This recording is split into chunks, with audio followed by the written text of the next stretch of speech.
नमस्कार, स्वागत है आप सभी का हमारी खास पेशकश में, जहां पे हम डेयरी इंडस्ट्री की बात करेंगे अमूल एमडी के साथ। जीएसटी दरों में कटौती के ऐलान से डेयरी इंडस्ट्री काफी उत्साहित है। ऐसे में सवाल ये है कि डेयरी इंडस्ट्री को जो राहत दी गई है उसका कितना फायदा कंज्यूमर्स को मिल पाएगा, किसानों का इससे कैसा भला होगा। इसी पर चर्चा करने के लिए हमारे साथ इंडस्ट्री के दिग्गज, Gujarat cooperative milk marketing federation यानी अमूल के एमडी जयंत मेहता जी हैं। सरकार का कहना है कि इस कदम से सीधे तौर पर उपभोक्ताओं को फायदा होगा। कंपनियां एमआरपी में कटौती कर राहत ग्राहकों को पहुंचाएगी। साथ ही यह भी कहा जा रहा है कि दूध और डेयरी प्रोडक्ट्स की खपत बढ़ने से किसानों को मिलने वाला हिस्सा और भी ज्यादा बढ़ेगा। फिलहाल डेयरी सेक्टर में किसानों को 82% तक का हिस्सा मिलता है और इंडस्ट्री का दावा है कि आगे किसानों की आय और हिस्सेदारी दोनों में काफी तेजी से इजाफा होगा। चलिए इसी पे चर्चा करते हैं। हमारे साथ जयंत मेहता साहब हैं, एमडी हैं अमूल के। बहुत बहुत शुक्रिया सर, आपने वक्त निकाला हमारे दर्शकों के लिए। सबसे पहला मेरा सवाल ये होगा कि सरकार की जीएसटी कटौती से अमूल किस तरह किसानों और कंज्यूमर्स को दोनों को फायदा पहुंचाएगा, और कितना इससे, अगर आप लोग इसे कैसे सुनिश्चित करें कि इसका फायदा ग्राहकों तक पहुंचे, किसानों को भी मिले, कैसे सुनिश्चित करेंगे सर? भारत सरकार ने जो जीएसटी के दरों में कटौती की, उसका दोनों किसानों और कंज्यूमर्स पे फायदा होगा। किस कंज्यूमर्स के लिए तो ये सीधा फायदा होगा कि जितने जीएसटी के दर घटे हैं वो सीधा ही हम एमआरपी में रिडक्शन करके 22 सितंबर से मार्केट में वो प्रोडक्ट्स बेचना शुरू कर देंगे। तो डायरेक्ट कंज्यूमर्स के लिए तो बहुत ही सीधा फायदा होगा। किसानों के लिए इसमें लॉन्ग टर्म फायदा ये है कि जितनी ही खपत बढ़ेगी उतना ही उनके दूध की डिमांड बढ़ेगी। तो जितना वो दूध का उत्पादन करेंगे उसका एक सामने रेडी मार्केट तैयार मिलेगा। अमूल का एक सहकारी संगठन की वजह से कस्टमर जब 100 रुपए खर्च करते हैं तो किसानों पे के पास 80 से 82% हिस्सा पहुंच पाता है, और जीएसटी की दरों की कटौती की वजह से ये हिस्सा स्वाभाविक तौर से और ज्यादा बढ़ेगा। तो इन ए लॉन्ग टर्म सरकार ने जो ये हिस्टोरिक डिसीजन लिया है वो कंज्यूमर्स और किसानों दोनों के लिए बहुत ही फायदे कारक रहेगा। ओके, बिल्कुल सही बात है। अब ग्राहकों को भी, कंज्यूमर्स को भी इसका फायदा होगा, किसानों को भी फायदा मिलेगा, और इसकी गारंटी दे रहे हैं अमूल के एमडी। चलिए अगला सवाल मेरा ये होगा सर, अमूल के कारोबार का अगर आप देखें तो 0% जीएसटी के अंदर में आपका करीब आधा कारोबार आता है और 5% जीएसटी में बाकी कारोबार आ जाएगा। फिर इस नए स्ट्रक्चर में अब क्या कुछ नया बदलाव देखने को मिलेगा सर? देखिए, हमारा जो ऑलमोस्ट आधा धंधा होता है 50%, 90,000 करोड़ के कारोबार में, वो फ्रेश मिल्क से, दूध से होता है, जिसमें पहले से ही 0% जीएसटी था। तो उसके साथ अभी टेट्रापैक दूध को भी जोड़ दिया गया है, पनीर को भी जोड़ दिया गया है। तो उस तरह से आधा बिजनेस 0% पे रहेगा, और बाकी के जो सब प्रोडक्ट्स हैं जिसमें मक्खन आ जाता है, जिसमें घी आता है, चीज आता है, अमूल कूल वगैरह बेवरेजेस आते हैं, छाछ, लस्सी आती है, आइसक्रीम्स, मिठाई, सभी में जीएसटी के दर अभी 5% हो गए। तो वैसे देखें तो औसतन 2.5% जीएसटी के दर पे ये पूरी संस्था काम करेगी। तो इसका स्वाभाविक तौर से फायदा कंज्यूमर्स को हो रहा है क्योंकि दाम कम हो जाएंगे, और किसानों को भी उनके दूध के अच्छे उपज मिलेंगे इन द लॉन्ग टर्म। तो ये दोनों के लिए काफी अच्छे फायदे वाली बात है। और ये जो दर हैं 5% भी जो हुए हैं, ऐसा आज तक मेरे ख्याल से पिछले 30-40 साल के इतिहास की अगर तरफ हम देखें तो कोई भी एक राज्य, जब जीएसटी तो 2017 से पूरे देश में एक कॉमन रेट्स आए, उसके पहले हर राज्य लोकल सेल्स टैक्स अलग अलग दर पे चार्ज करते थे। तो 5% का रेट मेरे ख्याल से आज तक किसी भी प्रोडक्ट में, एटलीस्ट हमारे डेयरी प्रोडक्ट सेगमेंट में, किसी राज्य में भी नहीं था, जो आज भारत सरकार ने पूरे देश के लिए किया है। तो इसके लिए हम माननीय प्रधानमंत्री जी और माननीय वित्त मंत्री जी का खूब धन्यवाद करते हैं। बिल्कुल सही बात मेहता जी, आप बिल्कुल सही कह रहे हैं, क्योंकि जिस तरह की राहत दी गई है और जिस लेवल पे आया गया है जीएसटी को, ये डेफिनेटली ये कभी भी इंडस्ट्री ने नहीं देखा होगा। सर अब एक मेरा सवाल होगा, जीएसटी घटने से आपको क्या लग रहा है, क्या ऑर्गेनाइज्ड और अनऑर्गेनाइज्ड सेक्टर में कंपटीशन पर इसका क्या असर होगा आने वाले समय में? कंज्यूमर्स का ज्यादातर रुख रहता है अनब्रांडेड से ब्रांडेड की तरफ, लूज से पैकेज की तरफ। पर जो असंगठित क्षेत्र है उसमें टैक्स कम होने की वजह से उनके दाम ज्यादातर कम होते थे, और उसकी वजह से लोग परचेजिंग पावर कम होने से उस दिशा में जा रहे थे। पर अभी आपने जीएसटी अगर ज़ीरो कर दिया पनीर जैसे प्रोडक्ट्स पे, घी पे भी सिर्फ 5% कर दिया, तो स्वाभाविक तौर से इन चीज़ों के रेट जो ऑर्गेनाइज़ सेक्टर के प्रोडक्ट्स हैं, अमूल जैसे ब्रांडेड प्रोडक्ट्स हैं, वो कम होंगे।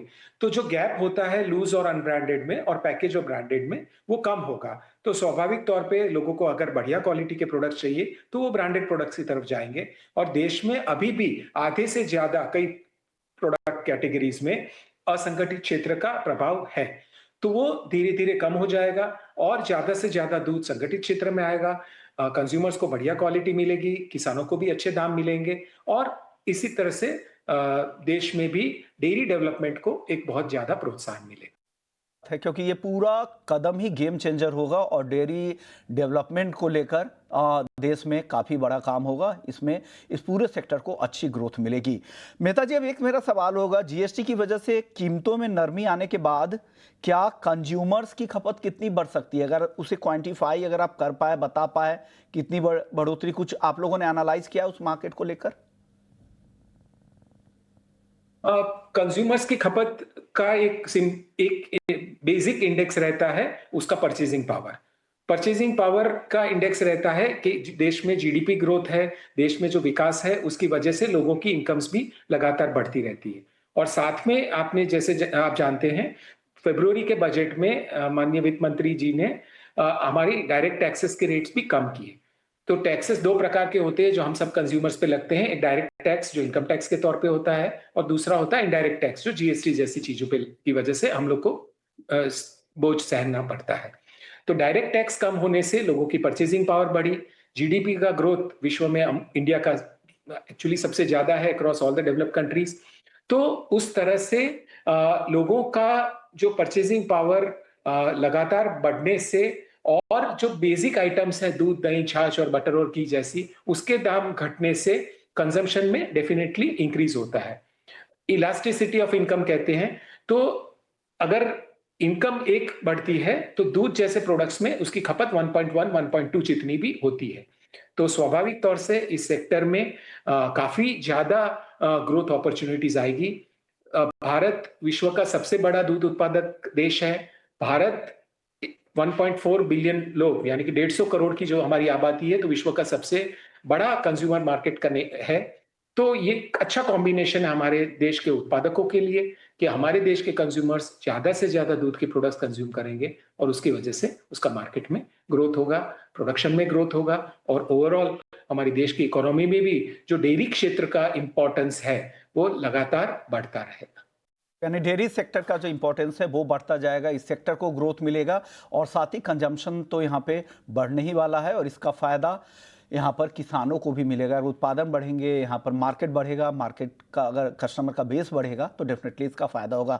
सर, लेकिन आप कस्टमर बेस की अगर आप बात करें तो भारत में जो पर कैपिटा इनकम है उसके हिसाब से अगर आप देखें तो कहा जाता है कि 10 में से सिर्फ एक व्यक्ति ही बटर अफोर्ड कर पाता है, 20 में से सिर्फ एक व्यक्ति चीज को अफोर्ड कर पाता है। क्या अमूल अब इन कैटेगरी पर एग्रेसिव तरीके से मार्केटिंग करने वाली है? पर कैपिटा खपत इतनी हमारे देश में कम क्यों है और इसे बढ़ाने के लिए, क्योंकि आप एक लीडिंग प्लेयर है, आप लोगों की क्या तैयारी चल रही है इस दिशा में? आप लोग क्या कदम उठाने वाले आने वाले समय में, क्योंकि अब तो दाम भी सस्ते हो जाएंगे, इसकी अफोर्डेबिलिटी को लेकर लोगों तो कैसे कहीं पहुंचेंगे? क्योंकि आप अगर देखें तो चीज बटर शहरों तक सीमित है, गांव तक अभी भी नहीं पहुंच पाया है। जो आपने बात कही वो it was not just availability का इश्यू, अफोर्डेबिलिटी का भी इश्यू था।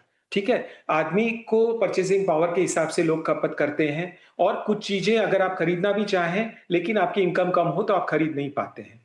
तो स्वाभाविक तौर से दाम कम होने से इसकी खपत बढ़ेगी।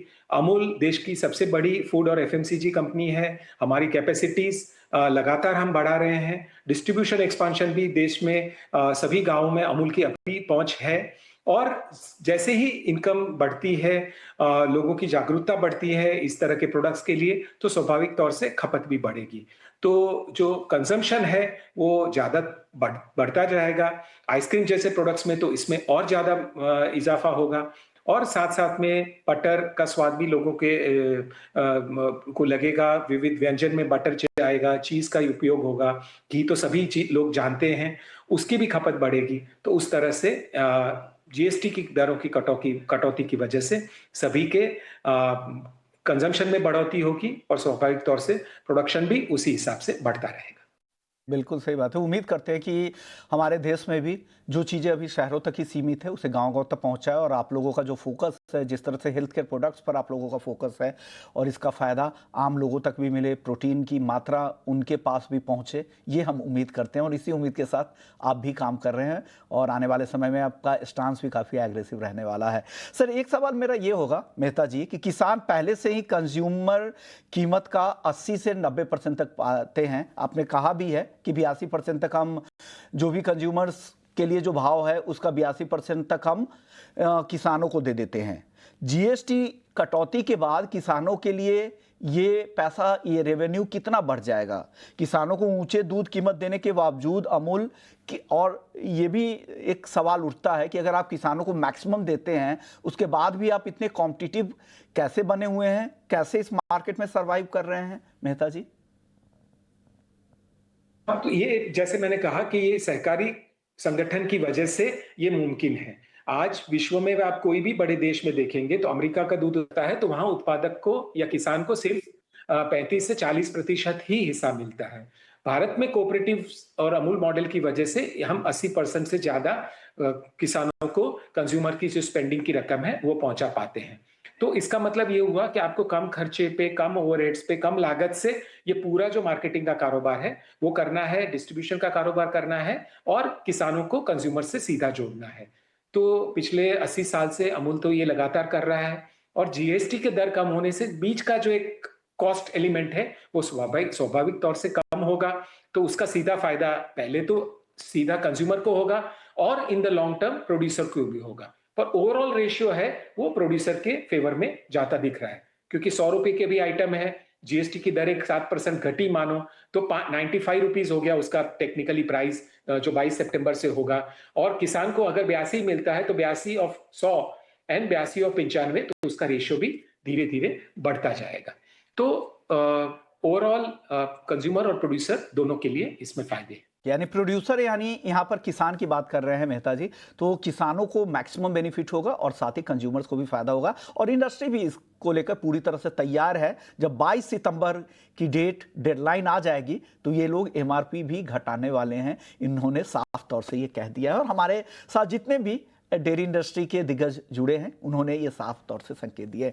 चलिए, वक्त है ब्रेक का। मेहता जी, आप बने रहिए, आपसे कुछ और सवालों के जवाब लेने हैं, क्योंकि जिस तरह से डिमांड बढ़ेगी तो सप्लाई भी बढ़ाने पड़ेगी। इसलिए आप लोगों की क्या तैयारी चल रही है, क्या कुछ सप्लाई और नए प्रोडक्ट्स को लेकर आप लोगों के क्या प्लान्स है, क्या नए लॉन्चेज हो सकते हैं डेयरी इंडस्ट्री में, तमाम चर्चा करेंगे ब्रेक के बाद। जल्द लौटते हैं।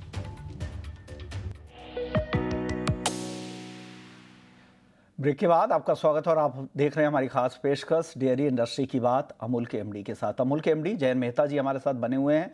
चलिए, अब एक सवाल ये है सर, आप जैसा कह रहे थे कंजम्पशन बढ़ने वाला है, यहाँ पर प्रोडक्शन भी बढ़ेगा, ग्राहकी भी बढ़ेगी, लेकिन उसके बाद भी, प्रोडक्शन बढ़ने के बाद भी आपको लग रहा है कि दूध सप्लाई यहाँ पर कोई दिक्कत नहीं होगी, किसानों की भागीदारी आगे कैसे बढ़ेगी, ये एक सवाल। और एक और चीज़ मैं यहाँ पे और जोड़ना चाहूँगा कि बढ़ती खपत के साथ स्टॉक आउट से बचने के लिए आप लोग सप्लाई मैनेजमेंट कैसे करेंगे, उस फ्रंट पर आप लोगों की क्या तैयारी है?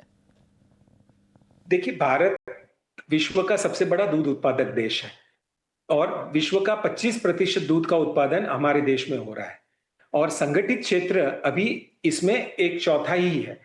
ठीक है, तो काफी सारा दूध का डिमांड लूज से पैकेज की तरफ जाएगा, अनऑर्गेनाइज से ऑर्गेनाइज की तरफ जाएगा। तो जो डिमांड जो कैप्चर करनी है कंज्यूमर्स की, वो ब्रांडेड प्रोडक्शन से होगी, जिसके लिए हमारे देश में काफी मात्रा में दूध है। तो कमी या दूध की शॉर्टेज की कोई गुंजाइश ऐसे नहीं रहती है और आगे जाके भी नहीं रहेगी। दूसरी बात करें अगले 10 साल में, जो भारत का ग्रोथ है और विश्व में अन्य देशों का दूध उत्पादन का ग्रोथ है, वैसा एनालिसिस किया हमने, तो अगले 10 साल में विश्व का 1/3 दूध भारत में उत्पादन होगा, क्योंकि हमारा ग्रोथ रेट विश्व के ग्रोथ रेट से कई ज्यादा है, ऑलमोस्ट 2 से 3 गुना ज्यादा है। तो उसकी वजह से दूध के प्रोडक्शन लगातार हमारे देश में बढ़ती रहेगी, हमारे देश में सरप्लस भी दूध का होगा और विश्व के दूध के बाजार को भी टारगेट करने के लिए अमूल जैसी संस्थाओं ने काम शुरू किया है। तो शॉर्टेज का कोई गुंजाइश नहीं है।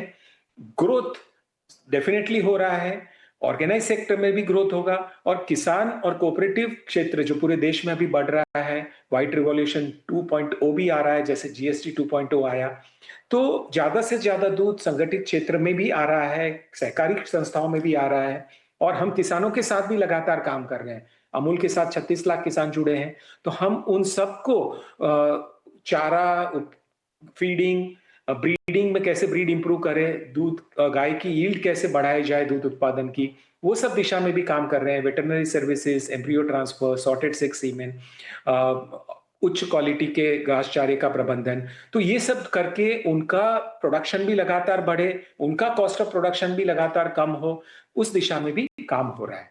तो डेयरी इंडस्ट्री देश की सबसे बड़ी इंडस्ट्री है। दूध देश का सबसे बड़ा एग्रीकल्चरल क्रॉप है।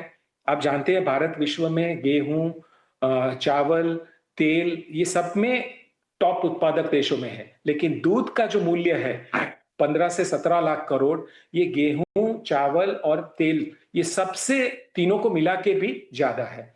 और 8 से 10 करोड़ परिवार देश में डेयरी उद्योग के साथ जुड़े हैं। इतने किसानों के लिए, लाइवलीहुड के लिए डेयरी इंडस्ट्री जिम्मेदार है।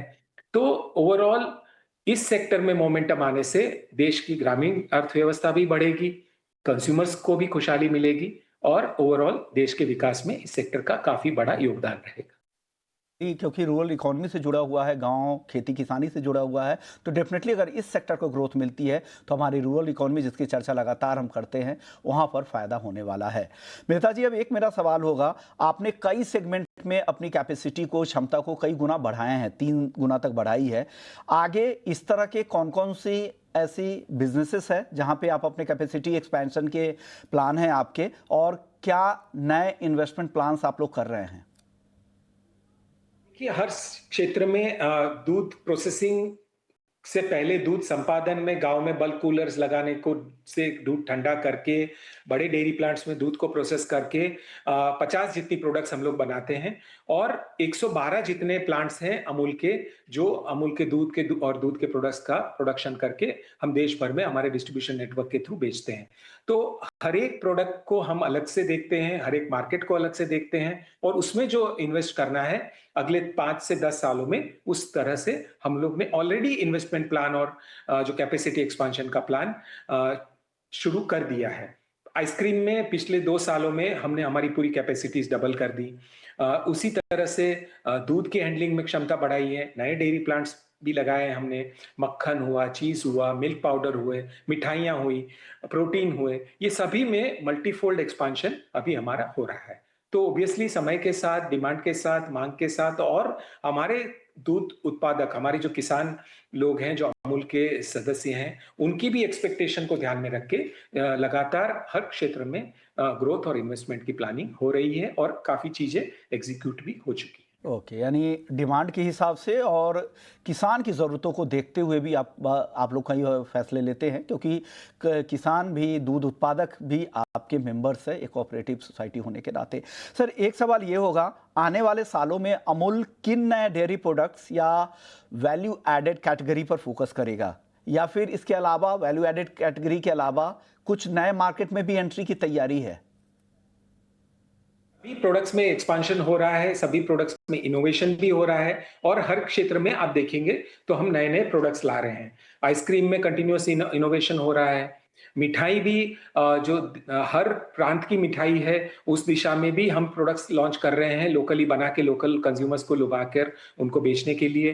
प्रोटीन एक बहुत ही इनोवेटिव प्रोडक्ट कैटेगरी है और उसमें भी काफी सारा इनोवेशन करके हम लोगों तक बेस्ट क्वालिटी का प्रोटीन बहुत ही वाजिब दाम में पहुंचा रहे हैं और हर भोजन के साथ अमूल का एक प्रोटीन का प्रोडक्ट या हाई प्रोटीन प्रोडक्ट हो तो देश के प्रोटीन की रिक्वायरमेंट है, उसको भी हम पूरा करने जा रहे हैं। ऑर्गेनिक क्षेत्र में भी हमने पदार्पण किया पिछले 2 साल में और उसमें भी हम काफी सारे घर में इस्तेमाल होने वाली सभी चीजें अमूल ऑर्गेनिक की तरफ हम लेके जा रहे हैं। प्रोबायोटिक्स जैसी चीजें हैं जो देश की सेहत और इम्यूनिटी के लिए बहुत अच्छी है, वो भी हमने अपनी हाई प्रोबायोटिक छाछ बनाई। 30 लाख लीटर हम प्रोबायोटिक छाछ पूरे देश में रोज बेच रहे हैं और देश की सबसे बड़ी ब्रांड अमूल प्रोबायोटिक बन चुकी है। उस तरह से लगभग हम सभी प्रोडक्ट्स में काफी सारा इनोवेशन हो रहा है, डिस्ट्रीब्यूशन एक्सपांशन हो रहा है, मार्केट ग्रोथ के लिए तैयारी हो रही है, कंज्यूमर अवेयरनेस के लिए काम हो रहा है और ये सभी को मिला के संस्था डबल डिजिट ग्रोथ कर रही है। पिछले साल हमारा टर्नओवर 90,000 करोड़ था। इस साल 1 लाख करोड़ से भी ज्यादा बढ़ने की उम्मीद है और आगे जाके लगातार ये ग्रोथ रेट बढ़ती रहेगी, ऐसी हमारी प्लानिंग है। ओके, तो 90,000 करोड़ का टर्नओवर बढ़कर 1 लाख करोड़ के भी ऊपर पहुंचने की संभावना है। सर मेहता जी, अब आखिरी सवाल आपसे ये होगा, आप जिस तरह के ग्रोथ की बात कर रहे हैं, जिस तरह के मार्केट एक्सपेंशन की बात कर रहे हैं, साथ ही डिमांड बढ़ने की बात कर रहे हैं और जीएसटी आप कह रहे हैं कि इस तरह की कटौती, इतने कम टैक्सेस आपने नहीं देखा, तो इस तरह की राहत मिलने के बाद क्या लग रहा है अमूल की ग्रोथ रफ्तार कितनी बढ़ेगी? किस तरह के गाइडेंस आप यहां से दे रहे हैं? किस तरह की ग्रोथ आने वाले समय में अमूल की तरफ से देखने को मिल सकती है? देखिए, ग्रोथ में जैसे मैंने बताया सभी चीज के एक सही मिश्रण से आती है और हर एक पहलू पे अगर आप ध्यान देंगे, दूध उत्पादन से लेके दूध के मार्केटिंग तक और कंज्यूमर्स और मार्केट शेयर को बढ़ाने के लिए, तो जैसे मैंने कहा हर एक प्रोडक्ट कैटेगरी पे काम हो रहा है। जीएसटी कम होने से कुछ कैटेगरीज को बहुत अच्छा एक अपॉर्चुनिटी मिली है बॉयंसी की ग्रोथ में। घी जैसे प्रोडक्ट्स जो बहुत ही अहम है हमारे सबके घरों के लिए, उसमें बढ़िया क्वालिटी का घी अगर वाजिब दाम में मिले तो स्वाभाविक तौर से ग्रोथ बहुत अच्छी मात्रा में होगा। उसी तरह लोगों को मक्खन खाना है, चीज खाना है, इनकम बढ़ने से, भाव घटने से उसकी भी डिमांड बढ़ेगी।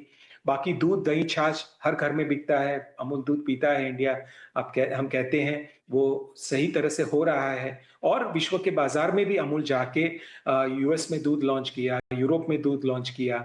हमारे प्रोडक्ट्स 50 से ज्यादा देशों में एक्सपोर्ट होते हैं। तो एक सर्वांगी तौर पे जो एक्सपांशन हो रहा है और सही प्लानिंग से इसको इम्प्लीमेंट करने जा रहे हैं, तो स्वाभाविक तौर से ग्रोथ तो हमारे किसानों की खुशहाली के लिए आना ही है।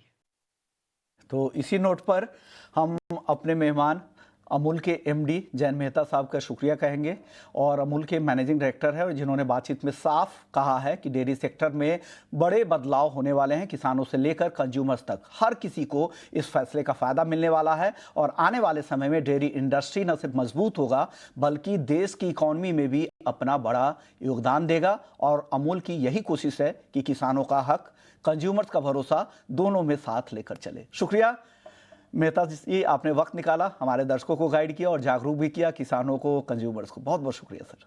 चलिए इसी खास नोट पर हम इस शो को यहीं खत्म करेंगे। बाकी खबरों के लिए आप बने रहिए हमारे साथ। नमस्कार।